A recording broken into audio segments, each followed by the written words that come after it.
Hello again everybody and welcome back to Dark Souls 3. And this time, once more, we will go into the swamps of Farron. In fact, this time we're gonna specifically wade through this poisonous water thing stuff. Now, we did see a bit of it last time as well, but one thing that I failed to explain is that this part of the swamp here, you can just walk through it, no problem. I mean, you will get poisoned, don't get me wrong, but you can at least walk through there at full speed. Then there's that muck that has all kinds of stuff in it, it's slightly purple-ish. You'll see it when it actually shows up. And once you enter that, you will be slowed down, which can be quite annoying, but, you know, deal with it. Or do what I did in the last session and actually take some dagger with you so you can quick step. This time, however, for the sake of making this a bit easier, I'm gonna use the Astora straight sword with a raw infusion. It's very powerful that way. If it could upgrade it further, it would be even stronger, obviously, but the thing is, it just goes up really, really well. Especially at our current level, with the stats that we have, it's basically stronger than any other of our weapons at that level. Except maybe for the really big heavy ones, but in terms of DPS, this one would probably still do it. And oh yeah, right, that was a Dark Wraith. They do have a chance of dropping their armor and weapon. The Dark Sword as well, which is their weapon that they drop, is pretty good, even though it got nerfed. It's better with a stat scaling infusion though, like say Heavy for instance. In fact, that's the only infusion ever used with it. I'm not sure how well the others work. But hey, that's something to experiment with.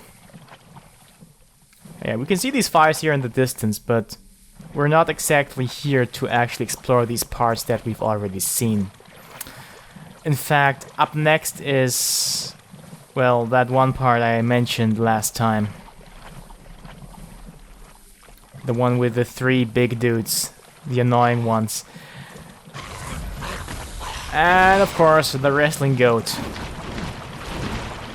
That's why I was being so careful just now. I should have just ran, to be honest, but you know, hindsight 20/20, and that's the annoying grab attack, which the fucker can chain, by the way. And if I hadn't dodged right there, it would have hit me another time. It just happening once would not be a problem, but since you can chain it, it can just get you dead really, really quick, depending how much health you have in 2 or 3 runs. Let's actually delay the inevitable a bit longer, because there's an item there. I have an excuse to not go to that place. And this is that muck I've been talking. It seems a little thicker. It is deeper, essentially, and that's why it slows you down. The Great Sword, or as some call it sometimes, the Anime Sword, is a very, very large sword. You've seen the Zweihänder. It's a very long blade, and it's huge, frankly, though this one is even bigger. Like, way bigger. It has about the same length, probably, but it's incredibly thick. And it has a slightly different moveset. I like the one of the Zweihänder better, though. But that's, of course, a matter of taste. Alright. Now, the one reason I come here is in order to cheese my little friends down there.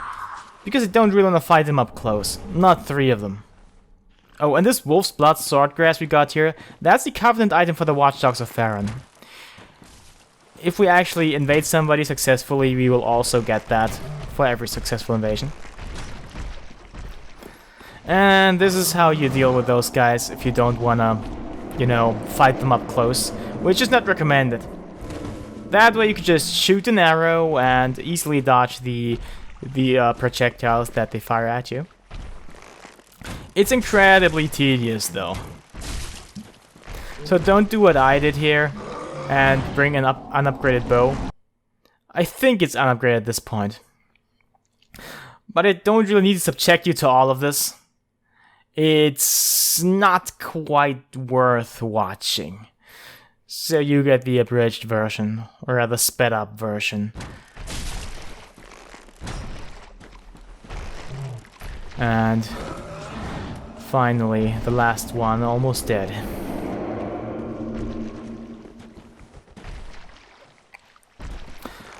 From one of those, we actually do get the Black Bow of Farron, by the way. Which is a dexterity scaling bow that has, I think, above average range to its arrows. And then there's also stuff that they drop down here.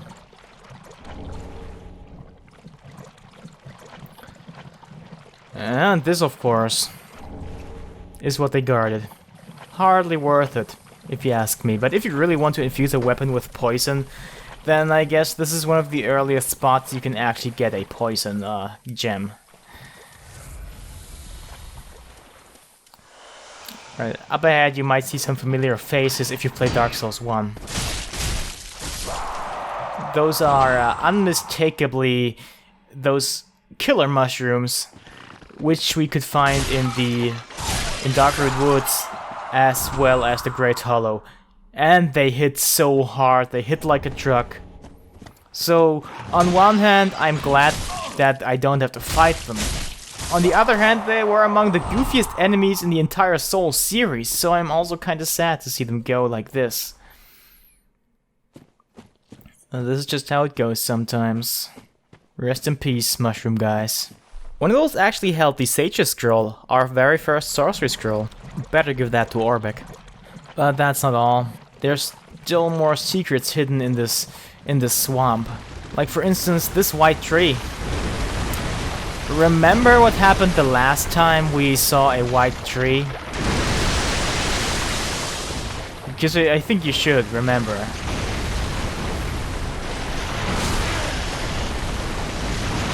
Yes! Our friend the giant can reach here too. This is actually the final spot in the game where he can show up. And it's one of the places where he's the most useful too. Because fighting this guy here in the poisonous swamp, which slows you down, not really something that I want to do.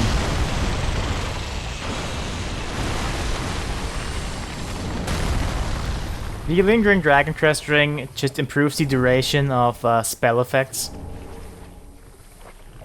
Like say, the weapon buff magic weapon, for instance, gets a bit longer that way. And one of those treasures by the tree was actually the Crown of Dusk, which is the headdress of Dusk of Ulasil from Dark Souls 1. It has the unique property of actually increasing the power of your sorceries if you equip it.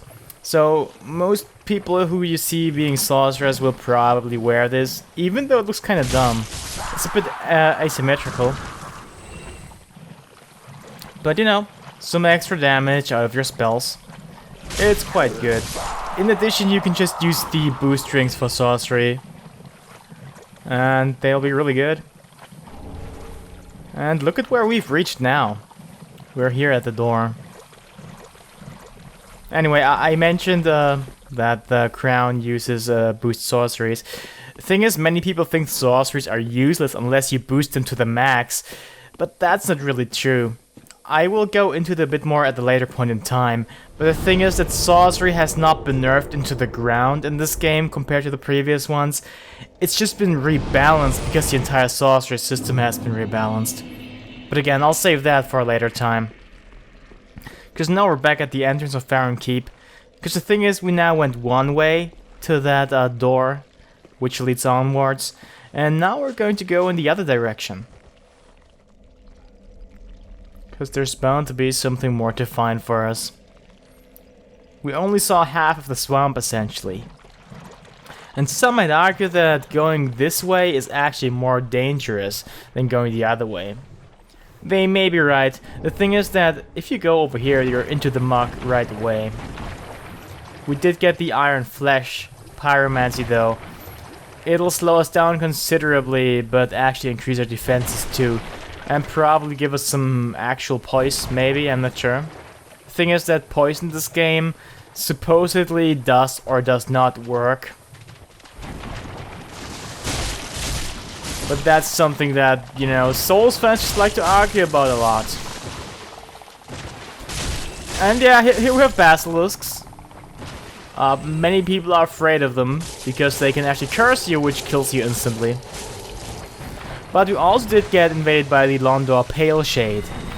This is a red phantom that will only appear if we have, well, angered Uria in some fashion. Because the Londor Pale Shade, of course, is affiliated with Londor, much like Uria or Yol.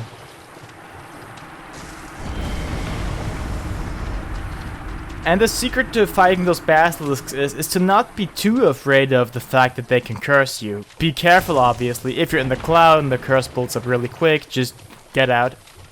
But other than that, you can just attack them and they will die fairly easily. They do take a couple more hits there and they don't stagger as easily in this game, but you can still beat them much the same way. Though again, it'll be slightly tougher, so you need to be aware of that and just, you know, watch out. Just be mindful of how they take more.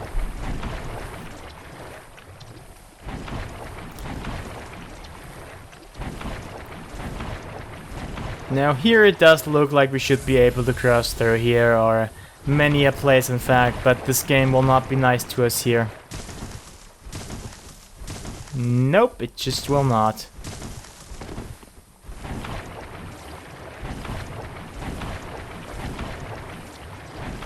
This is kind of odd, to be honest.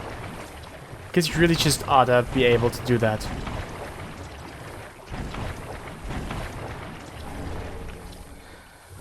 And right here to our left, there's actually a set of stairs leading up. That will lead back to the third fire that we extinguished. And I don't really see a reason to not go up there for, you know, just a bit to see if there's something that we missed. Like, for instance, our old friend, the Yellowfinger, who did actually, you know, ambush us last time we actually did put out the flame. There he is. Now, from the looks of it, he is wearing the Obscuring Ring, which is a ring that just makes him completely invisible to us if he's far enough away. It did get nerfed fairly considerably, because previously they had to be relatively close to you to actually be visible. And of course, this is the second time he killed us already. But I will not let it happen the third time. Whenever I see a phantom spawn, I just attack them too early, because you can't actually attack them after they've completed their spawn animation. But when I go for it, just to be safe, I just start attacking. And by the time their animation finishes, I'm completely out of stamina. But he won't get us this time, I promise. Even though he's got a basilisk on his side. Because this guy is not as difficult as I make him look, to be honest. I mean, sure, he can heal, like all other phantoms, but their healing capacities are very limited. Like just now you could see him try to check an Estus, but he couldn't. Because he's out of them. If you actually invade or get summoned, your Estus gets halved too. And I'm not sure on the specifics, but I think it actually gets rounded down, because this is Souls, so why not? And as a reward we get his headdress as well as his pick. The headdress, while it was one of the more hilarious pieces of headgear in the previous games, in this one is actually kind of disappointing. It's very small. It's been relatively big in Demon Souls and in Dark Souls as well. And I could be wrong here, but I think it was the largest in Dark Souls 2. And yeah, now we're back at the Four Kings fire. There's one more fairly major thing that we can discover down there in this muck though. And we're pretty close to, so we should be able to find it soonish. In case you haven't noticed, poison kind of sucks in this game. It can be good to pressure an enemy a bit, to give him a bit more damage. But the truth is that most of the time, if you get poisoned, as long as you know what you're doing, you can just take it. Heal occasionally, I suppose. Maybe use something that regenerates health to counter it if you absolutely have to. But in general, it does so little damage that it's barely a threat as long as you know what you're doing.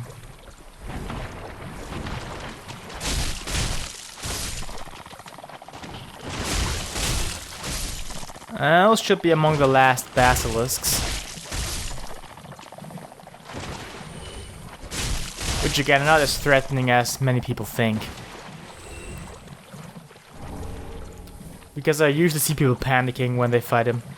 And yes, this cave here is the one major thing that we still need to discover here in this swamp. And this looks like Elizabeth died, possibly, or another mushroom. And the golden scroll is actually the scroll that holds sorceries linked to Ulasil. And we also get the Dress of Dusk of Ulasil. Because those spells that we get from this scroll are actually all spells that Dusk sold in Dark Souls 1. And Elizabeth sold them as well for as long as Dusk was captured, and I think even after Dusk was freed, she would still, sell them.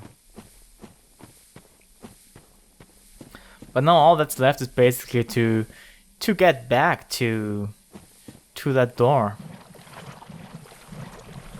Because that's where we want to be.